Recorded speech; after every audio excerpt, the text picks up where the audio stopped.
Kadosh Baruch Hu Masechet Succah Daf Membet Amud Aleph 42a1. We're just going to start though on Mem Aleph Amud Bet, just last line where it says Rabbi Yosef Omer. Rabbi Yosef comes and he says Yom Tov Arishon Shel Chag Shechal Yom B'Shabbat. If you have right now Yom Tov Arishon Shel Chag that comes out on Shabbat and they forgot and they took out the lulav to the Reshut Rabim, it's going to be patur.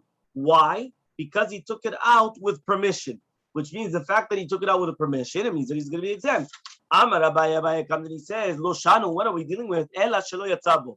Only if he was not Yosef Chovah, taking the lulav before he was already going to take out, which means he wasn't Yosef Chovah and then he took out the lulav. Aval yatzabo, but if he already was Yosef Chovah taking out the lulav, meaning that he already did the mitzvah of doing the lulav, chayav chatat. He is going to be chayav chatat. Why? Because then he wasn't anymore busy when he was taking out of the doing a mitzvah. Because that's it, he finished with the mitzvah. So the Gemara knew he's already finished. So the Gemara is going to ask, 1 second. The second you pick up a lulav and etrog, you're already going to be Yotzei Chovah, the mitzvah of lulav and etrog. So what does that mean? You pick a lulav and etrog, that's it, you're done. So Abaye says, Keshafacho. We're talking about that you went and you picked it up the wrong way. Since you picked up the lulav and etrog the wrong way, you're not Yotzei Chovah the mitzvah. Remember, that's why they pick up the etrog the wrong way.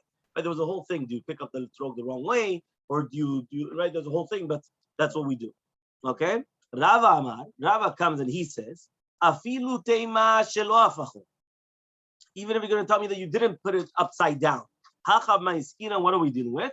Kegon, for example, shotzio bekli, that you took it out with a utensil. What does that mean? You took it out with a utensil, right? He says it means, right? You took it out and you weren't holding it in your hand.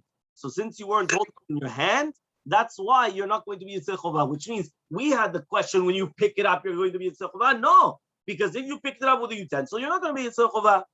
Okay? Yeah. Rava he says 1 second. Rava says the lekicha yedei davar acher is called a lekicha. What does that mean? If you're going to hold it with something else, it is considered so holding it. So, for example, let's say like you said very nice. You came and you put on gloves and you put it on, it's still considered that you picked it up. So why do you come and you tell me that if you picked it up with a keli, right, you're not going to be Yotzei Chovah, and therefore, since you're not going to be Yotzei Chovah, if you took it out on Shabbat, you're going to be patur, but you still didn't do the mitzvah. 1 second, likicha lidei davar acher, l'shma likicha. And so they're going to know, hanemi lederech kavod. If you take it with derech kavod, that yes, that you are going to be Yotzei Chovah. However, though, if you do it derech bizayon, so you're going to put it inside of a ka'ara, right? And then you're going, no, there you're not going to be Yotzei Chovah. Okay? Ravuna says Ravuna, Omer ya Rabbi Yosef, said Rabbi Yosef, Olat ha'of shenimtzeh ben agapayim. What happens if you find an olat ha'of, right, that was found between other birds, which means between other ofot, right, which are also milukim. Remember, what is milika? ISIS style. Yeah, exactly. You did it very nicely. You did it very quickly. ISIS style. Yeah. So says the Gemara, olat ha'of. Remember, an olah.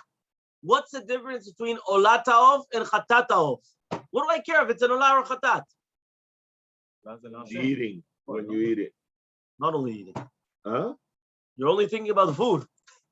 No, because where do you do the korban? Where do you sprinkle the blood? Because if it's going to be olat ha'of, is it above or below? Above or below the chuta sikra? You sprinkle the blood. Above. Above. Chazak guru. Olat ha'of lemala. Ain. Olat off lemala. Hatat ha'of lemata. Capish?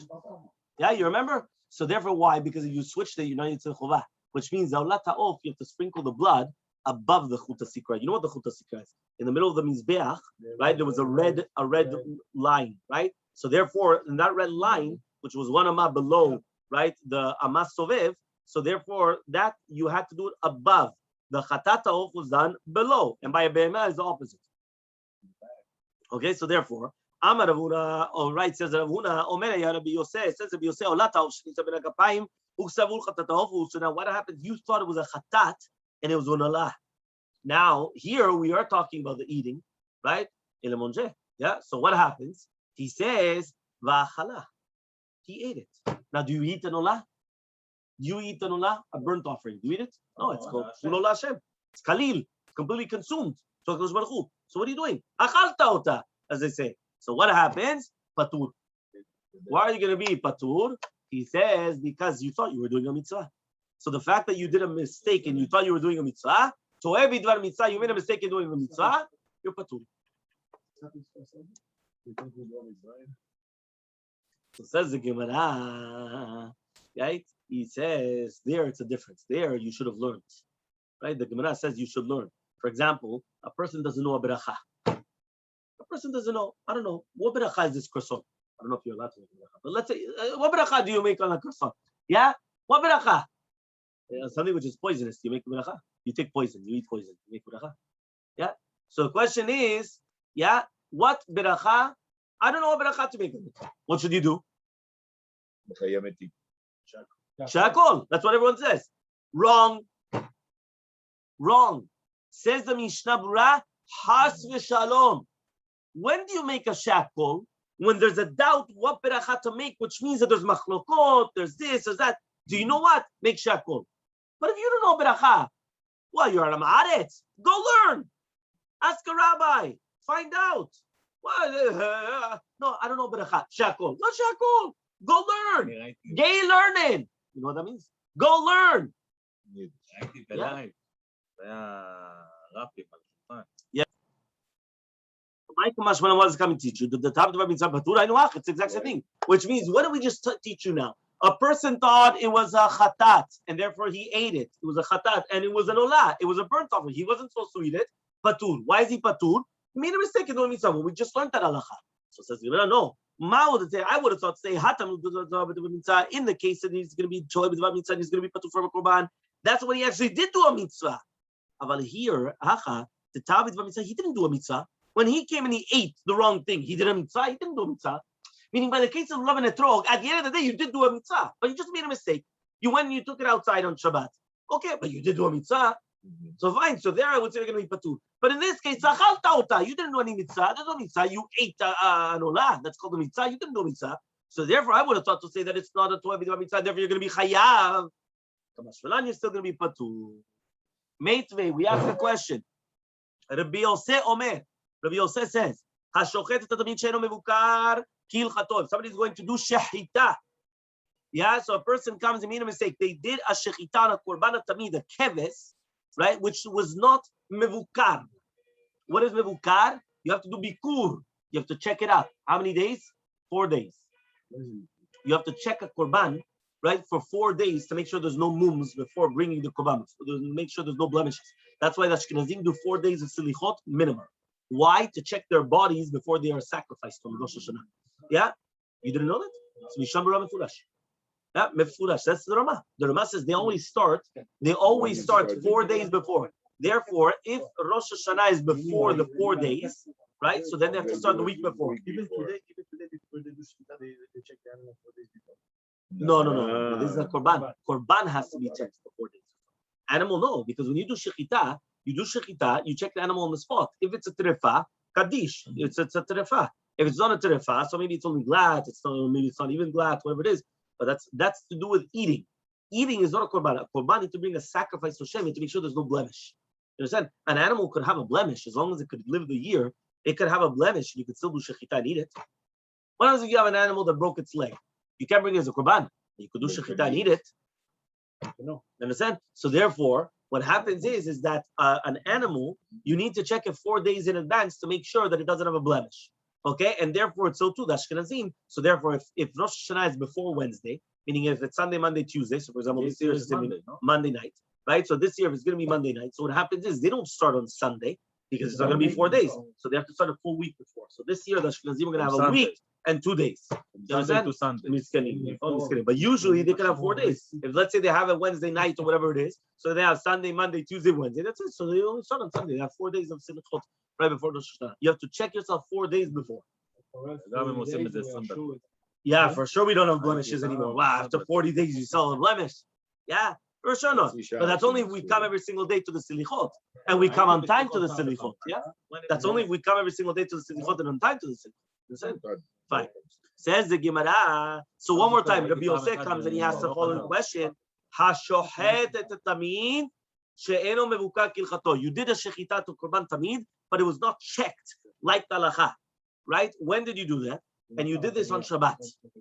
Right? Remember the korban tamid is brought on Shabbat or not? Korban tamid brought on Shabbat?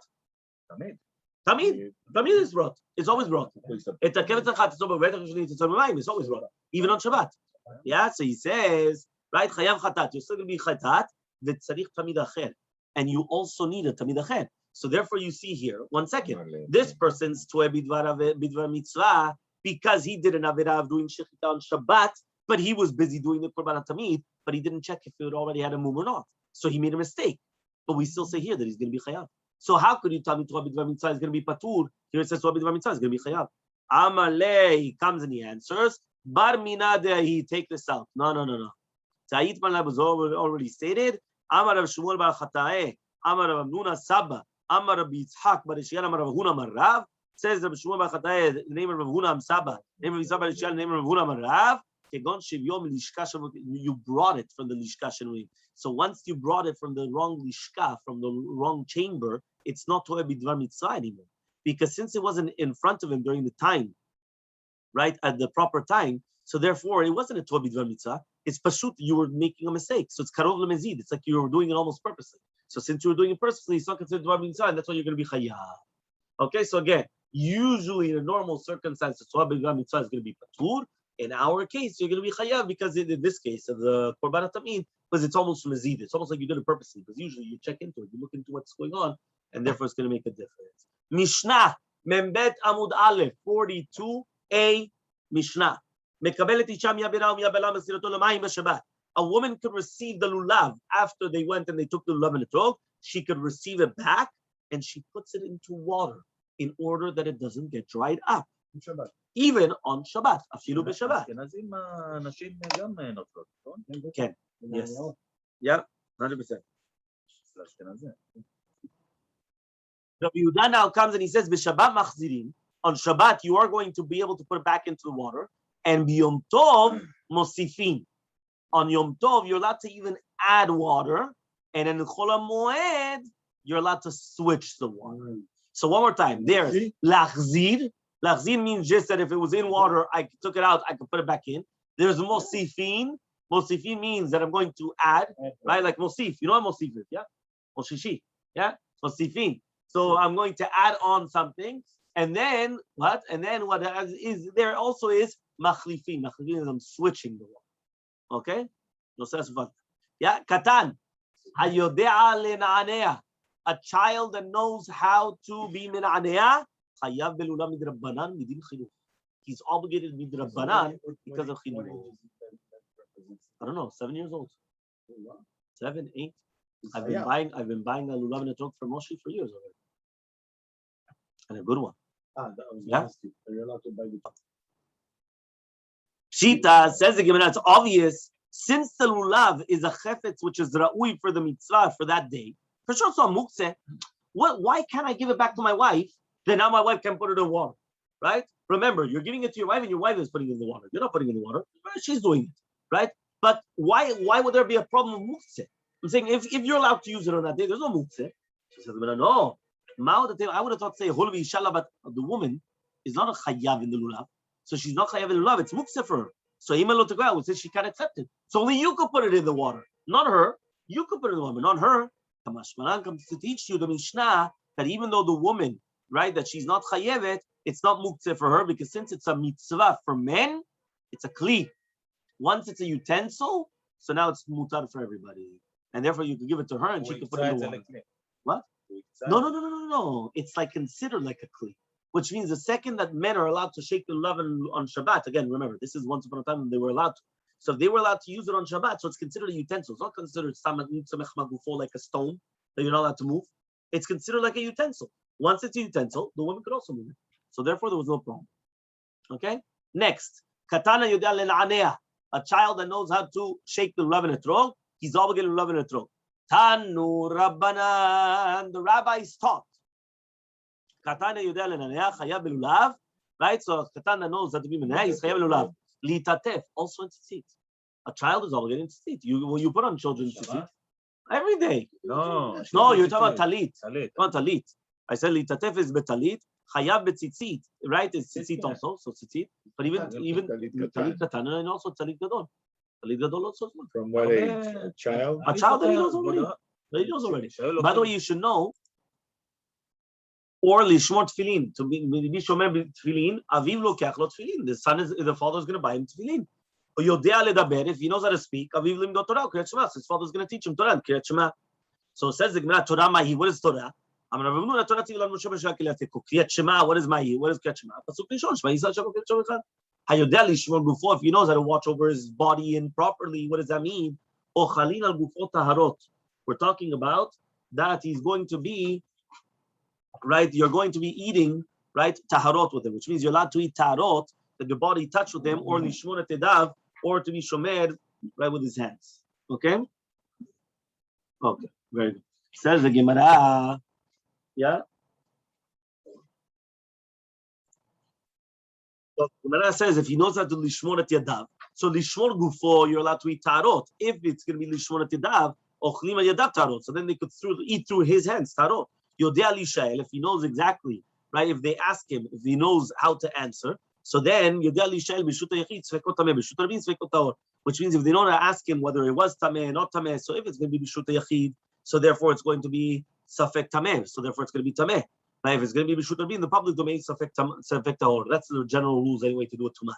Kol tumah safek b'shut hayachid tameh, safek b'shut rabin is going to be tahor. Hayodea lifros kapav, if a child knows how to do birkat kohanim. They're allowed to give him trumot and bet agronot. He goes to the granary, to the storage houses, and he gets trumot. He gets trumot masrot. Okay? 42b. Hayodea lishchot. If he knows how to do shechita, ochlim shechitato, they're going to eat the shechita. Amar Ravuna said, no, the hu shegadol omed agronot. That's only if an adult is on top of him. And if an adult is on top of him and watching over what he's doing, then you're allowed to eat from the shechita. If he's able to eat the kazai dagan, so then you have to start distancing yourself for a mot, for kriyat shema, and for praying, which means that before he eats grain, right? Even if a child makes excrement or makes meraglaim, you're allowed to pray beside it or say kriyat shema beside it. It's only once the child starts eating grain, right? The kazai dagan, that's when it becomes a problem. Amar Rav Chasta says, but that's only if he's able to eat the kazai dagan within the time of kedei achila pras. Kedei achila pras means 2, 4, 6, 7, or 9 minutes. Right, there's a machloket. Right, the most stringent shita kedei achila pras is 2 minutes.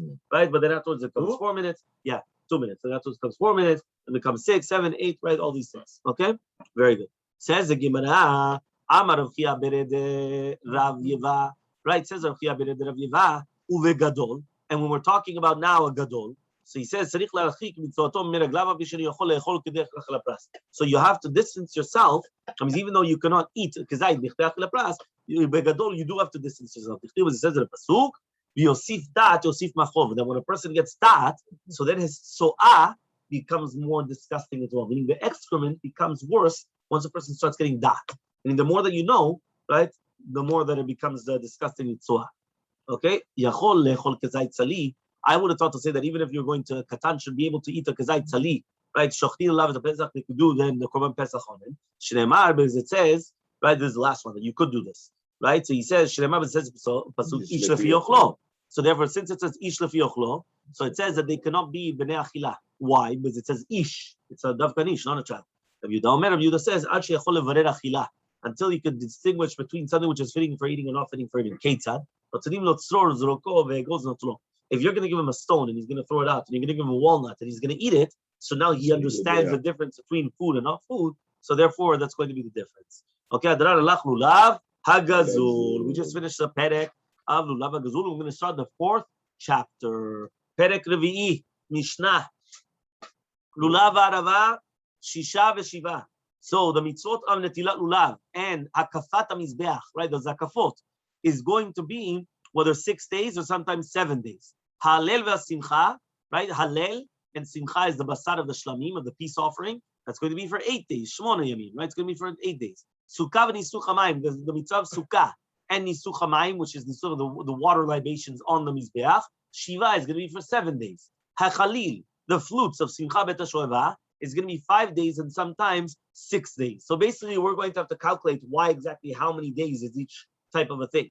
So lulav shiva ketzad. How do we have the lulav for 7 days? Says the Gemara, Yom Tov Rishon shel Chag shechal yo b'Shabbat. If Yom Tov shel Chag comes out on Shabbat, so therefore, what's going to happen? So lulav is going to be for 7 days. Why? The first day, even though it's Shabbat, and the rest of the days, right? Because it's going to put Yom Tov, right? Yom Tov Rishon is pushes off the Shabbat, which means only when the first day of Yom Tov falls on Shabbat, you were able to do the lulav and etrog on Shabbat. If it's throughout the rest of the days, you don't do it. So if the first day of Yom Tov falls on Shabbat, like which year? Last year. Last year, Rosh Hashanah, first day of Rosh Hashanah was on Shabbat, and the first day of Sukkot was on the Shabbat. same day. If Rosh Hashanah, whatever day it's Tuesday, same for Sukkot, same for Sukkot. Did you see the things that exactly. I get donated? Did you learn that? Yeah, it's there. Comes and he says, so if right now the lulav and etrog comes out on the first day, right? It comes out on the first day, which is Shabbat, so you can have 7 days of lulav and etrog. Okay, but until Rosh Hashanah Rabbah, it's going to be 7 days. You have the first day of Yom Tov, and then all the rest, which is going to be the 7 days. Okay? Then it says, Ushak kol hayamim, but if it comes out on any other day of the week, it's only going to be 6 days. Because then when it comes out Shabbat, you don't do it. Okay? Make sense? Good. Arava. Yeah, the Arava. 7 days. Ketzad. Yom HaShvi'i shechal yod b'Shabbat. If the 7th day comes out on Shabbat, so then the Arava, you're going to do 7 days. Why? Because that's the only time when it's going to push off the Shabbat. It comes out on Shabbat. However, though, if it comes out on any other day, right, that means if any other day comes out the Shabbat, you don't do it. So if you don't do the Arava that day, so that's it. So it's going to be 6 days. Okay? Next, mitzvah lulav ketzad. The mitzvah lulav on the Yom Tov Rishon that falls out on Shabbat, how are you going to do it? So it says Yom Tov Rishon shechal yo b'Shabbat. Right, Yom Tov Rishon of Chag that comes out on Shabbat. They're going to take their lulavs to Har Bayit. V'chazanim mekablim mehen. So the chazanim, they're going to the shamashim. Those are the chazanim. Right, they are going to be receiving the lulavim and etogim. V'sodrin otal gabitzo. They put it on a sasal. So imagine everyone brings the lulav and etogim and everything, and we start putting them one by one like blocks. We start making Lego. Yeah, on Shabbat. Right, we start putting them over there on the Yitztava. What happens? The elderly ones, in order that it shouldn't get that, the elderly ones, you have to remember, once they come and there's a lot of homeless, they start pushing this and that. So they're going to go to another. So what do? They go and they put it in the lishka. And they come and they teach them to say, everybody. They come and they teach everybody to say, whoever gets a lulav in their hands, it's a matana. Why? Because imagine how many thousands and thousands of people are coming. And maybe you didn't take your own lulav, or maybe you didn't take your own lulav. So whoever, it's going to be yours. Okay? Lemachar, the next day, mashkiminu bayin, right? They're going to get up and they're going to go to the Har Bayit. And then the chazanin, they're going to come and they're going to take it in front of them. Right? What are they going to do? They're going to start throwing them. So next day they come and they start throwing them out. And the people, they take them. Right? And they come and they start grabbing it. But all of a sudden, right, since they were so excited, they were hitting each other. Yeah, boom, it was wild. They were they were getting all wild. Yeah, it was wild. So once we came sakana, then they said, you know what? They don't do it in the Beit HaMikdash anymore. Everyone does it in their home. Why? Because it was a sakana. Imagine, you know what it is? Right, imagine right now you come and you say, it's like the croissants. The second you take out the croissants, they'll jump on top of it. So imagine. Something that's free. Matai. No, that's what he's saying here. It's not Mitzvah. They were throwing it and they were getting to sakana. So because of that, they did it. So says the Gemara, Amai, Tidul Be'almahu. He says, why is it going to be a sur to take the lulav in the Beit HaMikdash on Shabbat inside of the Moed? Tidul Be'almahu, it's time, you're just taking it, you're just carrying it, there's no problem. So says the Gemara, Velidche Shabbat, so you should push off Shabbat. And so the Gemara, Rabba says, maybe you're going to take it, because you're going to take it to an expert to teach you, right? And you're going to take it for a mod in the Shud Rabbi, which is that's a melacha surah min Torah b'Shabbat, and therefore it's going to be a sur. That's the same reasoning of shofar and Megillah, why we don't do it on the Shabbat. And tomorrow we continue.